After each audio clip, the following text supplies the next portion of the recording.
Hello students, मैं doctor Nidhi Yadav MA previous political science में IGP की क्लास में इंडियन गवर्नमेंट एंड पॉलिटिक्स की क्लास में आप सभी का स्वागत करती हूँ। लास्ट क्लास में हमने संविधान निर्मात्री सभा के गठन पर चर्चा की थी। आज के लेक्चर में हम संविधान निर्मात्री सभा ने जो संविधान बनाया उसमें उसने जिस प्रोसीजर का पालन को फॉलो किया उस पर हम चर्चा करेंगे। जैसे आप सभी जानते हैं कि संविधान निर्माताओं के सामने संविधान निर्माण का कार्य एक जटिल और एक बड़ा कार्य था,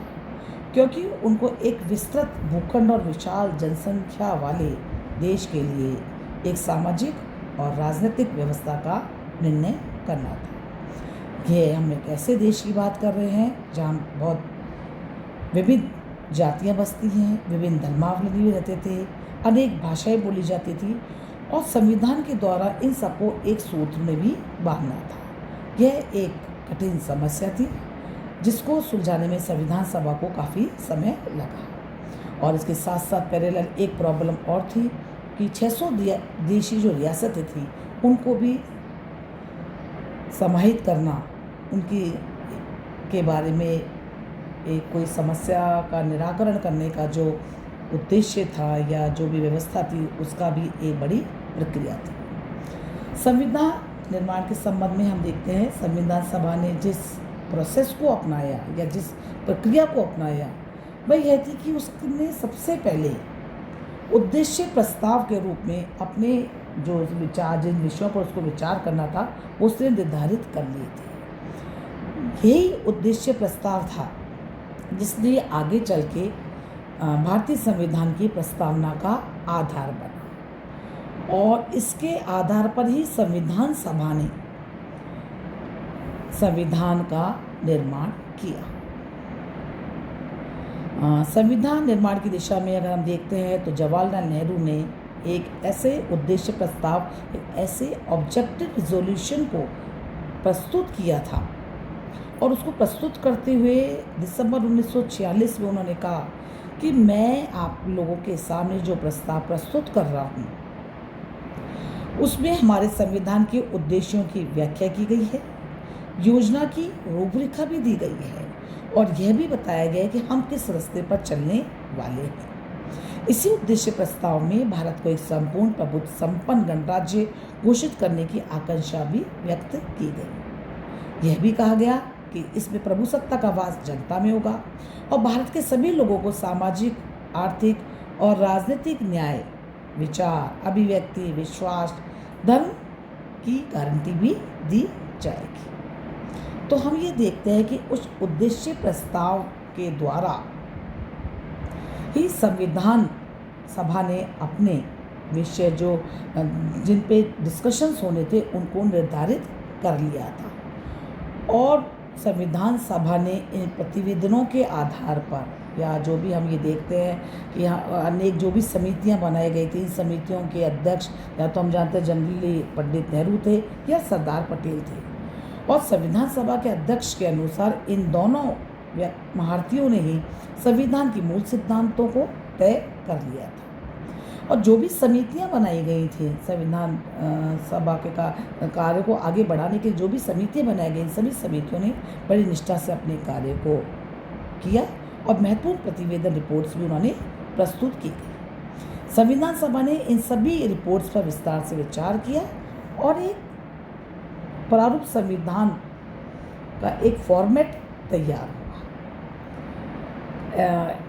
प्रारूप समिति जो थी या जो इस संविधान का जो प्रारूप बन रहा था इसमें प्रत्येक वाक्य पर ही नहीं अपितु संविधान में जो एक एक अनुच्छेद में एक एक शब्द था उस पर भी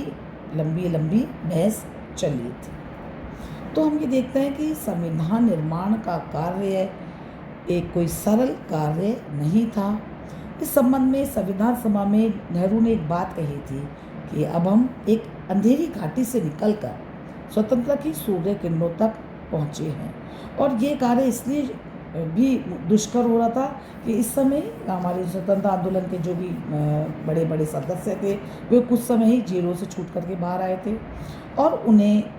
एक अपने सपनों व आदर्शों को साकार करने के लिए संविधान निर्माण का नैतिक कार्य उनको सौंपा इस समय गया था। संविधान सभा ने जिस तरह से कार्य किया, उसके वजूद को लेकर के, उसके एटीट्यूड को लेकर के लंबी बातें हुई, कुछ आरोप भी लगाए गए। कभी कभी यह भी कहा गया कि संविधान सभा इसमें कुछ ही लोगों का प्रतिनिधित्व है, क्या इसके संगठन का आधार सांप्रदायिक है, क्या इसमें सिर्फ वकीलों का प्रभुत्व है, क्या यह एक ऐसी संविधान जो संस्था बनी है या ये जो संगठन किया गया है संविधान सभा का, क्या ये एक लोकतांत्रिक इसके आधार है। तो अनेक विषयों पे या उस पर अनेक आक्षेप लगाए गए, लेकिन यहाँ पर हमको ये ध्यान रखना होगा कि संविधान निर्मात्री सभा ने एक बहुत महत्वपूर्ण कार्य इसमें जो हुआ था वो ड्राफ्टिंग कमेटी के द्वारा किया गया था, और इस समिति में डॉक्टर अम्बेडकर, के मुंशी जैसे ख्याति प्राप्त अधिवक्ता थे, और इन सभी जो इस समय इस समिति के जो सदस्य थे वे सभी ख्याति प्राप्त न्यायशास्त्री थे, जिन्होंने विधि के विषयों की अच्छी उनकी पकड़ थी, और इन्होंने बहुत ही नियम के आधार पर, उदारवादी दृष्टिकोण के आधार पर एक फॉर्मलिस्टिक संविधान की संरचना हमारे सामने प्रस्तुत की। तो हम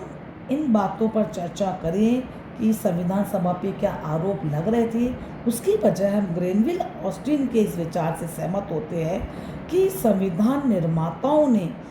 संविधान को निर्माण करने में जिस श्रेष्ठ प्रक्रिया को अपनाया वह हमारे लिए इम्पोर्टेंट थी। इसलिए हमें इनके प्रक्रिया की आलोचना करने की बजाय जिन श्रेष्ठ सिद्धांतों के आधार पर संविधान का निर्माण किया गया उस पर चर्चा करनी चाहिए। और दो श्रेष्ठता की बातें प्रतीक के रूप में जो संविधान सभा की अप्रोचेस के आधार पर या उसके जो आधार थे जिनके आधार पर संविधान निर्मात्री सभा ने संविधान का निर्माण किया था, वो थी कि उसने सहमति से निर्णय लिए। पहली बात, जिसमें डिसीजन मेकिंग, जो भी डिसीजंस लिए जा रहे थे वो कंसेंसस के आधार पे थे, सभी लोगों की उसमें सहमति ली गई थी। दूसरी बात, संविधान निर्मात्री सभा ने प्रिंसिपल ऑफ अकोमोडेशन को अपनाया, यानी कि समायोजना के सिद्धांत को अपनाया। तो हम देखते हैं कि संविधान निर्मात्री सभा ने निर्णय लेने की अपनी प्रक्रिया में सहमति से सभी निर्णय लिए और दूसरा समायोजन को अपनाया। सबसे पहले पॉइंट जिस पर हम चर्चा करेंगे वो है सहमति से निर्णय। हम ये सभी बात जानते हैं और सभी हमारे जो अग्रिम पंक्ति के जो राष्ट्रीय नेता थे वो इस बात से भली भांति परिचित थे कि वे भारत के लिए कोई एक महज डॉक्यूमेंट नहीं बना रहे हैं, वरन एक जीते जागते देश के लिए एक संविधान का निर्माण कर रहे हैं, जहाँ पे मात्र मेजॉरिटी से डिसीजन नहीं लेने हैं अपितु सहमति से निर्णय लिए जाने चाहिए। क्योंकि इसके लिए उन्होंने कुछ तरीके अपनाए। सबसे पहला उन्होंने कहा कि राज्य विधानमंडल की, कांग्रेस विधानमंडल की जो भी बैठकें हो रही थी, यहाँ पे संविधान की प्रत्येक धारा पर खुल के डिस्कशंस होते रहते थे। और दूसरी बात, जो भी अलग अलग जाति समुदाय जो जिनके इंटरेस्ट ग्रुप्स थे, जो अलग अलग सेक्ट्स थे या हम कहें जो माइनॉरिटीज़ थे, इन सब के भी जो प्रतिनिधि थे उनको भी उन सभाओं में, संविधान सभा में जो उनके मेंबर नहीं थे लेकिन फिर भी उनको आमंत्रित किया जाता था। तो हम ये देखते हैं कि यहाँ पे संविधान सभा ने करने के लिए जो भी इसमें बैठकें होती थी वहाँ वो बहुमत की जीत के स्थान पर एक दूसरे को समझाने बुझाने की प्रवृत्ति को अपना रहे थे। और